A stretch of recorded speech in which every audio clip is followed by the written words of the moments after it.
नमस्कार। कैसे हैं आप?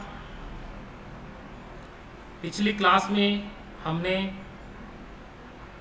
एमएससी फाइनल में चलने वाले पेपर नेचुरल प्रोडक्ट की प्रथम यूनिट के बारे में बात किया था और उसमें ट्रपीन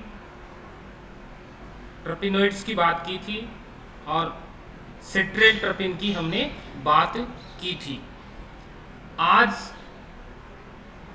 हम जेरेनियोल पे डिस्कशन करेंगे जो आपके सामने स्क्रीन पर है।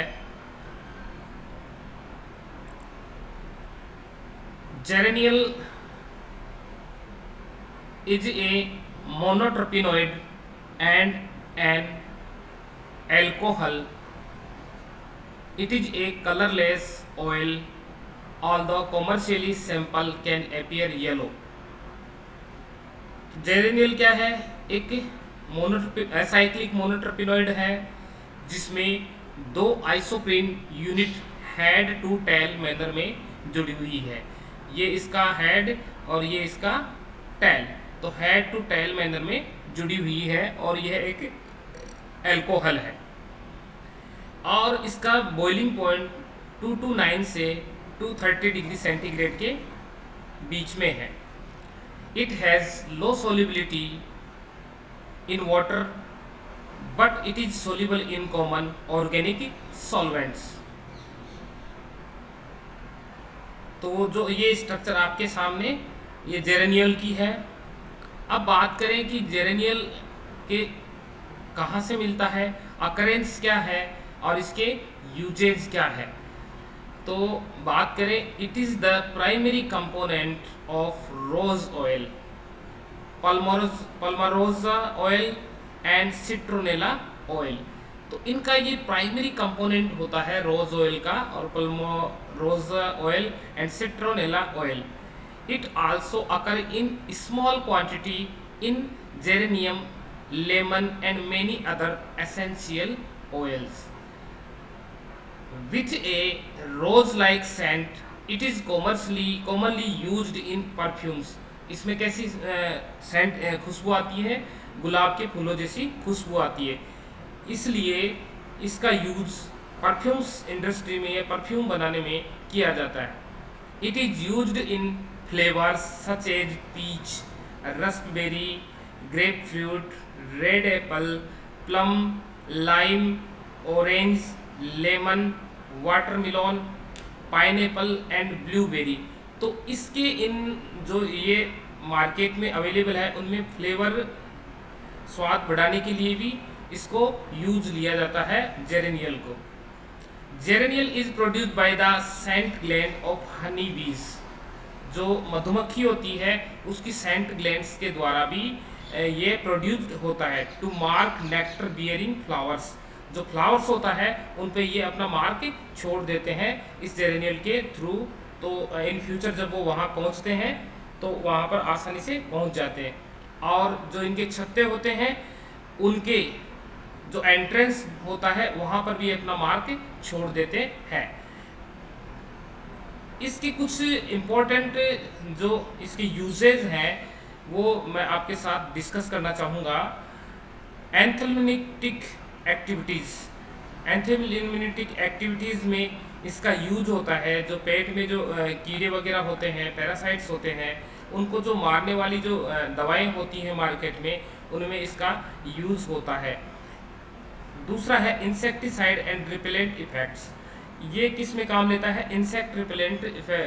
जो मार्केट में जो प्रोडक्ट्स है जो इंसेक्ट रिपेलेंट है उनमें इसका यूजेज होता है। नेक्स्ट इसकी बात करें, एंटी माइक्रोबियल इफेक्ट्स। इसमें एंटी माइक्रोबियल भी इफेक्ट होते हैं जो बहुत ही इसकी काम क्वालिटी है अच्छी, और एंटीऑक्सीडेंट इफेक्ट्स भी होते हैं और इसमें एंटी कैंसर एक्टिविटीज़ भी होती है। ये कैंसर को कई जो दवाई मेडिसिन हैं उनमें भी इसका यूज होता है।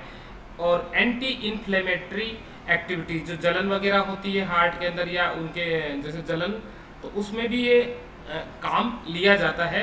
काफ़ी डिटेल से अगर इसकी बात करें तो इसका यूज़ काफ़ी महत्व इन एरियाज़ को कवर करता है जेरेनियल। अब बात करें जैसे इसकी कॉन्स्टिट्यूशन की या स्ट्रक्चर इलिसिडेशन की हम बात करें, तो जब भी हम स्ट्रक्चर इलिसिडेशन की बात करते हैं किसी अननोन कंपाउंड की, तो वहाँ उसका सबसे पहले मॉलिक्यूलर फॉर्मूला डिसाइड किया जाता है। तो इसका मॉलिक्यूलर फॉर्मूला C10H18O। तो ये क्या है, मोनोट्रोपिनोइड है। और इसका ये कहाँ से पता चलता है, मैंने पिछली क्लासों में भी डिस्कस किया था आपसे कि किसी अननोन कंपाउंड का मॉलिक्यूलर फॉर्मूला एलिमेंटल एनालिसिस और मास स्पेक्ट्रोमेट्री इसके द्वारा हम कर सकते हैं, और इसका फॉर्मूला क्या निकल कर आता है, C10H18O। अब बात करें कि जो ये जेरेनियल है, इसकी जो ऑक्सीजन जो एटम है उसकी नेचर क्या है, कैसे किस आधार पे हम कह रहे हैं कि ये प्राइमरी अल्कोहल ग्रुप है। तो हम आगे देखते हैं। Geranial gives an aldehyde on oxidation, it show the presence of primary alcohol group in structure of geranial. कहने का मतलब अगर इसका ऑक्सीडेशन कराएं तो क्या बनता है, सिट्रेल बनता है। सिट्रेल एन एक क्या है, एल्डिहाइड है, और आगे और इसका ऑक्सीडेशन होता तो जेरेनिक एसिड में कन्वर्ट हो जाता है फर्दर ऑक्सीडेशन पर। तो ये कह सकते हैं कि जो जेरेनियल में जो OH ग्रुप है वो कौन सी इसकी नेचर क्या है, प्राइमरी नेचर है।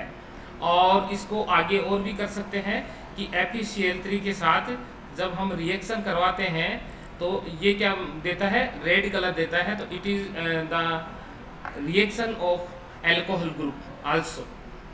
और भी बहुत सारी रिएक्शंस हैं जिनके द्वारा हम कंफर्म कर सकते हैं कि भाई एस्टरिफिकेशन करा के देख सकते हैं, इसमें मोनो एस्टर बनता है, तो उसके आधार पे भी हम कर सकते हैं कि इसमें alcohol primary alcohol group present है।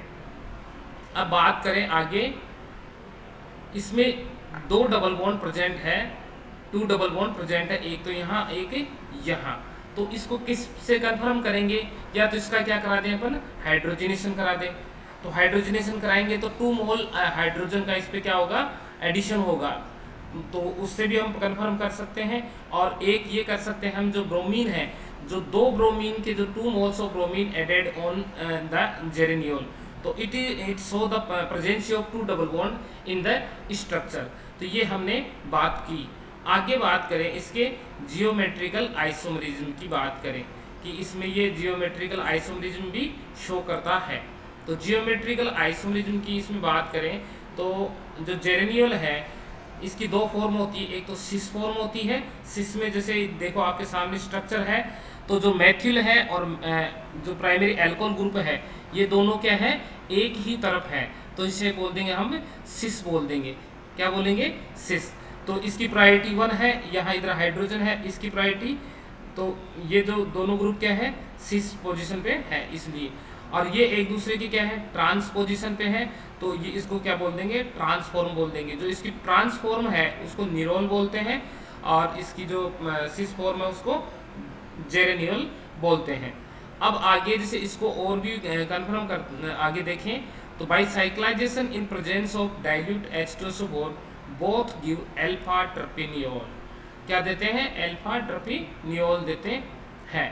तो ये आगे हम देखें, इसमें इस रिएक्शन की बात करें तो क्या किया, इसका डाइल्यूट H2SO4 की प्रेजेंस में इसका क्या हो गया, साइक्लाइजेशन हो गया। क्या हो गया, रिंग क्लोजिंग हुई है, तो उस वजह से इसमें क्या बना, अल्फा टर्पिनियोल बनता है। अब देखिए जैसे बात करें कि ये कौन सा है, सिस फॉर्म है जेरेनियोल, और ये क्या है, निरोल ट्रांसफॉर्म है। तो जो निरोल है वो nerol gives alpha terpineol 19 time faster than geraniol, 19 time faster than geraniol. अब ये क्यों दे रहा है, due proximity of the primary alcohol group to the carbon which is involve in the ring formation. तो आगे हम बात करते हैं इसकी, ये यहाँ पर देखिए आप आगे कि निरेल है, निरेल का ये करवाया हमने, तो ये क्या बना, सोडियम अमलगम की प्रेजेंस में इसका क्या कराया, रिडक्शन कराया, तो ये क्या बनेगा, जेरेनियल, निरोल बनेगा, और जेरेनियल से क्या बनेगा, जेरेनियोल बनेगा।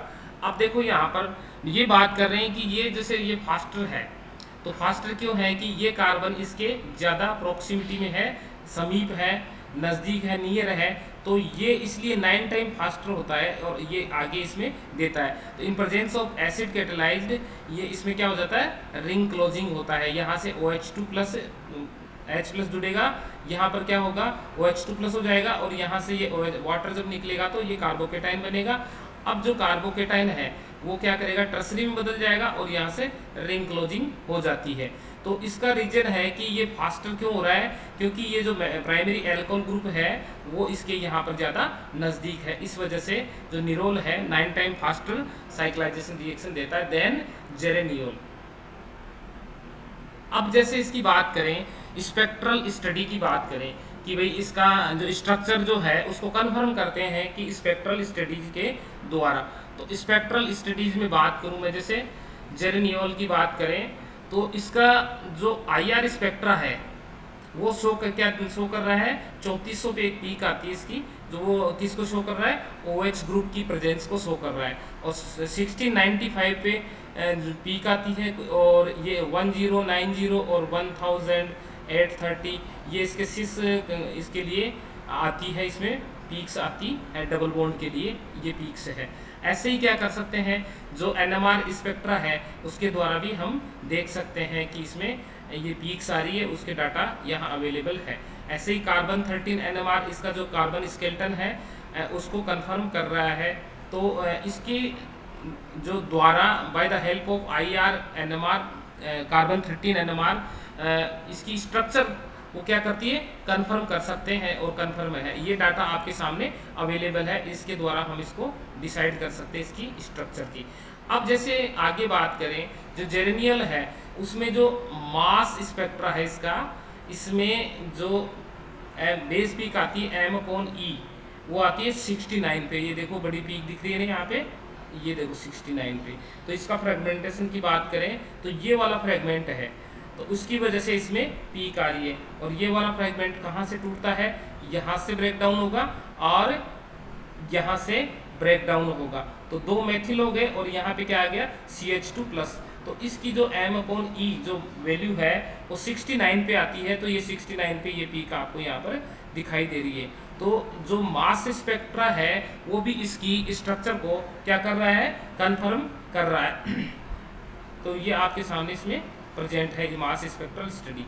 अब बात करें इसके सिंथेसिस की, कि जेरेनियोल का सिंथेसिस कैसे करते हैं। तो इसका बायोसिंथेसिस ऑफ जेरेनियल बात करें, इसका जैविक संश्लेषण कैसे होता है।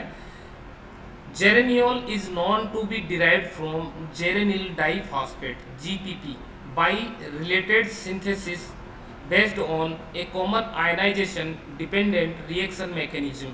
ये 1998 में बॉलमैन एटॉल ने ये सजेस्ट किया था। और जो GPP है, GPP is synthesized via head-to-tail condensation of isopentyl diphosphate IPP with dimethyl allyl diphosphate DMA-PP।